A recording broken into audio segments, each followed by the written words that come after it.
PHP के series में आज हम लोग सीखेंगे कैसे हम लोग फॉर्म हैंडल करते हैं। तो फॉर्म हैंडलिंग सीधा सीधा हम यूज़ करके दिखाएंगे। फॉर्म हैंडलिंग को सीखने से पहले ये वाला जो पार्ट था इसका प्रैक्टिस कर लीजिएगा थोड़ा सा। कुछ सुपर ग्लोबल वेरिएबल यहाँ पे एक्सेस किए गए हैं और कुछ सुपर ग्लोबल वेरिएबल बाद में एक्सेस किए जाएंगे। मैं पूरा ब्लैंक कर रहा हूँ इस पेज को और HTML कर रहा हूँ, ठीक है। तो HTML करने के लिए हमको क्या करना है, यहाँ पे इंस्पेक्ट बेसिकली यहाँ पे M8 को एनेबल कर लेते हैं। ये देखो एक्सक्लेमेशन मार्क से शुरू हो जाता है। तो ये बेसिक सा एक क्या है हम लोग का HTML पेज है। तो आज इसका टाइटल दे देंगे PHP handling, PHP form handling, ठीक है, जो आज का टॉपिक है इससे। तो मैं यहाँ पे बना रहा हूँ HTML का फॉर्म, जो आपको पता है बहुत सालों से आप ये सब पढ़ते आ रहे हैं। हाँ, कुछ लोग सालों से ही पढ़ रहे तो बोलेंगे ही। तो ये बेसिकली फॉर्म का टैग है और यहाँ पर हम एक्शन और मेथड, देखिए यही मेथड डिसाइड करता है कि गेट मेथड होगा या पोस्ट मेथड होगा। गेट मेथड का काम नॉर्मली होता है लेना और पोस्ट मेथड का काम होता है देना, सबमिट करना। तो पोस्ट का मतलब हो गया कहीं भेजना, गेट का मतलब होता है लेना, इसी हिसाब से इसका काम है, ठीक है, दोनों सेम है। तो एक्शन में एक्शन डालेंगे और पोस्ट मेथड में मेथड डालेंगे। दो एट्रीब्यूट यहाँ पर हम लोग HTML जब पढ़े थे तभी बताए थे। अब हम लोग यहाँ पर क्या करने वाले, एक इनपुट टैब डालेंगे।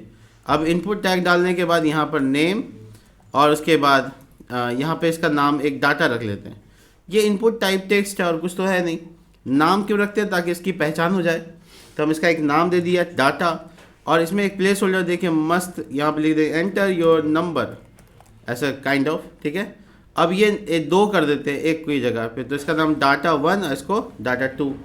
ये बहुत इंपॉर्टेंट होता है PHP में देना, जबकि HTML में देना इतना इंपॉर्टेंट नहीं है। तो HTML में क्या है कि पहचानने के लिए कोई नाम नहीं चाहिए, बट PHP में क्या हो, क्या इससे डेटा लेना है तो उसको पहचानने के लिए इसका नाम चाहिए। तो डाटा1 डाटा2, तो हम लोगों ने एंटर योर नंबर 1 या फर्स्ट नंबर या सेकंड नंबर ऐसा करके दे देते हैं, ठीक है। तो हम यहाँ पे BR का टैग यूज़ कर लेते हैं ब्रेक करने के लिए। ये सेकंड लाइन को भी BR टैग दे देते हैं और थर्ड लाइन मेरा सबमिट बटन होगा, तो इनपुट टाइप सबमिट। और यहाँ पर हम एक और नाम दे देंगे सेंड। अब ये बटन का नाम क्या हो गया, सेंड। तो हम अपना जो यहाँ लॉजिक लिखे हैं या जो भी मेरा प्रोग्राम लिखाया है, इस प्रोग्राम को हम चाहते हैं क्या है कि जब हम इसको सबमिट करें तो दिए गए इस नंबर का डेटा और इस नंबर में जो डेटा है दोनों जोड़कर आउटपुट आ जाए। ये पॉसिबल कैसे होगा, अभी तक तो ये HTML सिर्फ और सिर्फ मेरे काम आ रहा था ढांचा बनाने के लिए। ये अब डेटा को एक्सेप्ट कैसे करेगा देखो। और एक दो ब्रेक लगा देते हैं इसमें, डबल BR, ठीक है, थोड़ा डिस्टेंस आ गया। तो यानी यहाँ हम टाइप करें कोई नंबर, यहाँ कोई नंबर टाइप करें और ये नंबर HTML से उठकर PHP को चला जाए। PHP इसको एक्सेप्ट करें और PHP एक्सेप्ट करने के बाद इस डेटा को यहाँ पर फिलहाल इस डेटा को जोड़कर आउटपुट देते हैं। ये पॉसिबल कैसे होगा, चलिए करके देखते हैं। तो सबसे पहले क्या करेंगे, हम लोग 2-3 बातें ध्यान में रखेंगे। पहला ये कि कौन सा मेथड लगाए हैं। अगर आपने मेथड मेंशन नहीं किया है तो ये बाय डिफ़ॉल्ट गेट मेथड होगा, और अगर आपने मेंशन कर दिया पोस्ट मेथड तो अब गेट नहीं पोस्ट होगा। और मेंशन करके भी गेट बना सकते हो, यानी यहाँ पे गेट लिख सकते हो। तो जो मेथड है उसी हिसाब से फॉर्म हैंडलिंग होगा। मेथड बहुत इंपॉर्टेंट होता है। दूसरा ये कि एक्शन क्या है। एक्शन ये पूछता है जो डेटा हम फॉर्म का लेंगे, उसको सबमिट करेंगे तो कौन से पेज में भेज देंगे। तो अगर इसी पेज में रखना है तो इसी पेज का नाम लिखो, और किसी और पेज में भेजना है तो उस पेज का नाम लिखो, वो एक्शन में लिखना होता है। तो अभी तो हम इसी पेज में रखने वाले हैं, इसलिए इसको लिखने वाले हैं index.php, यानी कि अब बाय डिफ़ॉल्ट index.php होगा, क्योंकि नहीं लिखने पर भी यही पेज माना जाएगा। नेक्स्ट पार्ट है, अब नेक्स्ट पार्ट क्या है कि यहाँ पर BR टैग लगाया हुआ है और उसके बाद एक डेटा भरने के लिए दिया गया है। इनपुट टाइप नंबर कर देते हैं ताकि लोग गलती से नंबर की जगह कुछ और ना टाइप कर दें। तो इनपुट टाइप नंबर, तो इसका जो नाम होता है ना वो बहुत यूनिक होता है, क्योंकि इसी नाम से इस डेटा को उठाया जा सकता है। तो डाटा1 डाटा2, स्पेस नहीं कंसिडर होगा, बिना स्पेस के लिखना होगा। अंडरस्कोर दे सकते हैं अगर आपको गैप चाहिए तो। और लास्ट वाला है सबमिट बटन, जिसका मतलब है कि हम सबमिट पे जब क्लिक करेंगे तभी ये सब कुछ हो। तो हम इसके लिए PHP कर सकते हैं कहीं पे भी। देखो PHP हम कहाँ कर रहे हैं, आफ्टर फॉर्म टैग, तो ये बीच HTML में भी काम कर सकता है। अब क्या रूल है कि हमको कब चाहिए ये डेटा का रिजल्ट, कब चाहिए? जब हम सबमिट पे क्लिक करें। देखो यहाँ जब हम सबमिट पे क्लिक करें तभी तो आउटपुट आना चाहिए, तब तक तो नहीं आए। तो हम एक कंडीशन लगाते हैं इफ़, और यहाँ पे लिखते हैं एक फंक्शन इफ़ इज सेट। अब ये इज और सेट है, इज सेट, क्या ये लागू हो गया? तो इज सेट एक फंक्शन है, इसका इस्तेमाल कर सकते हैं। और लागू का मतलब क्या कि हम जब इस बटन को क्लिक करें तब, तो जब हम बटन पे क्लिक करेंगे ना तो सेंड नाम का डेटा का वैल्यू ट्रू हो जाता है, बाय डिफ़ॉल्ट फॉल्स होता है। तो जब हम बटन पे क्लिक करेंगे तो वो ट्रू कंसिडर होगा। तो इस सेट और $_पोस्ट मेथड कौन सा यूज़ कर रहे हैं हम? पोस्ट। तो हम लोग को वही सुपर ग्लोबल वेरिएबल यूज़ कर, अभी जस्ट पर, तो हम उसको चेंज कर देंगे। यहाँ पे गेट की जगह पोस्ट लिखना होगा, नहीं तो काम नहीं करेगा। यानी जो भी मेथड आप लिखे हो उसी के अकॉर्डिंग यहाँ वेरिएबल का नाम होना चाहिए। गेट दिया हो तो गेट, पोस्ट दिया तो पोस्ट। लेकिन ध्यान रहे PHP का सिंटेक्स में सुपर ग्लोबल वेरिएबल सारा कैपिटल में होगा और अंडरस्कोर से शुरू होगा। तो आपको ये ध्यान पूरा रखना है। अब ये एक एरे है, इसलिए हम इसके बीच में उस बटन का नाम लिख देंगे जो भी हम लिखा है। यहाँ पे नाम कुछ भी तुम लिख सकते हो, जो भी तुम लिखे हो वही नाम बीच में मेंशन करना है। हो गया काम। अब आपका इफ सेट, यानी ये वाला इफ कब काम करेगा? जब कोई बटन पे क्लिक करेगा। चेक करना है तो हम एक एको लगाते हैं। देखो अब ये एको हाय पूजा तभी काम करेगा जब हम क्लिक करेंगे। इसको टेस्ट कर लेते हैं क्या ये सच में काम कर रहा है। ये देखो नहीं दिख रहा कहीं हाय पूजा, लेकिन जैसे इस पर क्लिक करेंगे, देखा आपने, तो ये डायनेमिक हो गया और ये इस सेट का काम है, मैंने करवा दिया।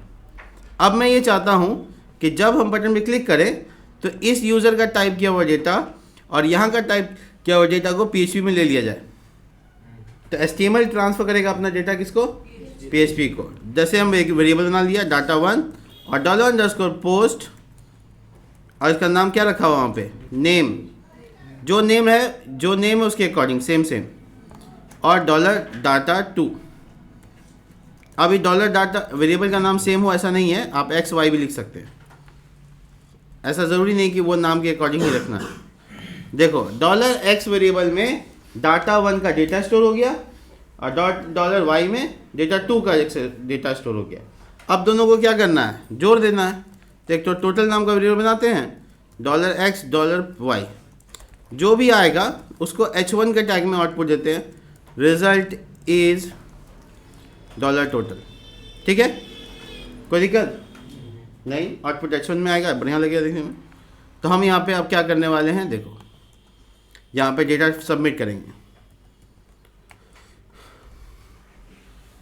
ठीक है, आ गया आउटपुट? नहीं, कब आएगा? देखो ठीक है। तो अब वो HTML का क्लास जिसमें हम फॉर्म पढ़े थे आज उसका काम आ गया। अब यही नेम को, इसी नेम को टारगेट करते हैं हम लोग सर्वर एक्शन में।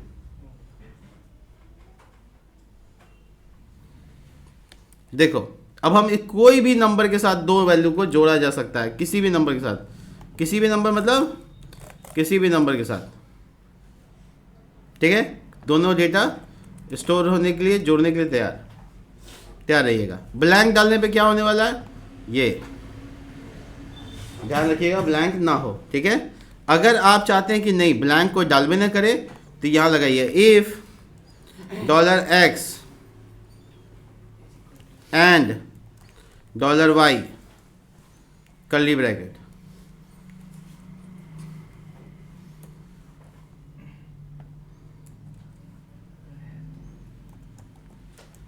अब सॉरी, देखो हम क्या किया, अगर x और y है तो ये सब हो।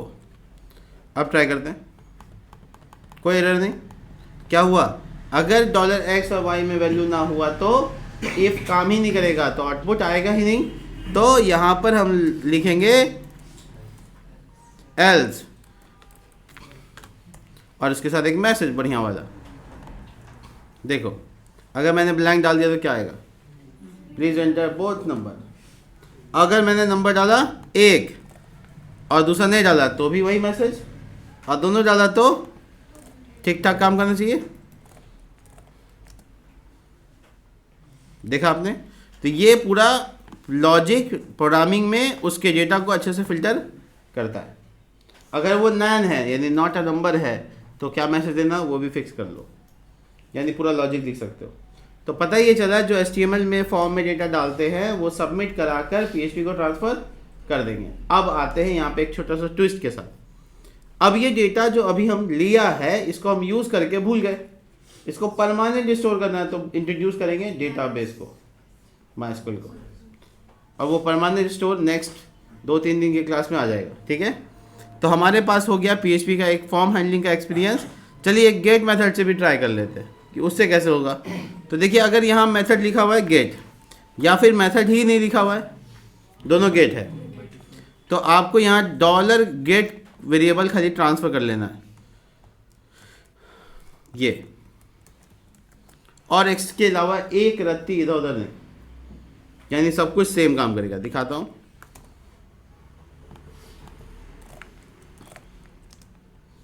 सेम, बट एक बार ध्यान रखिएगा जब गेट मेथड है तो डेटा URL में दिखेगा। कहाँ दिखेगा? URL में दिखेगा। तो यानी आपको URL में अगर कोई चीज़ दिखाना है तो गेट यूज़ कीजिए। फॉर एग्जांपल सर्च है तो सर्च दिखाना होता है तो उसके लिए यूज़ कर सकते हैं, लेकिन लॉगिन करने टाइम मत दे दीजिएगा, नहीं तो पासवर्ड ऊपर दिखेगा, कोई फ़ायदा नहीं है। इनसिक्योरिटी होता है गेट में, क्या होता है? इनसिक्योरिटी होता है, बट URL जनरेट होता है। पोस्ट में क्या होता है? URL जनरेट नहीं होता लेकिन सिक्योर होता है। तो पोस्ट और गेट के बीच का आप फैसला खुद ही कीजिए। अभी बाद में हम आपको बताएंगे कौन कहाँ इस्तेमाल करना है, ठीक है। मिलते हैं नेक्स्ट वीडियो में, तब तक के लिए बाय।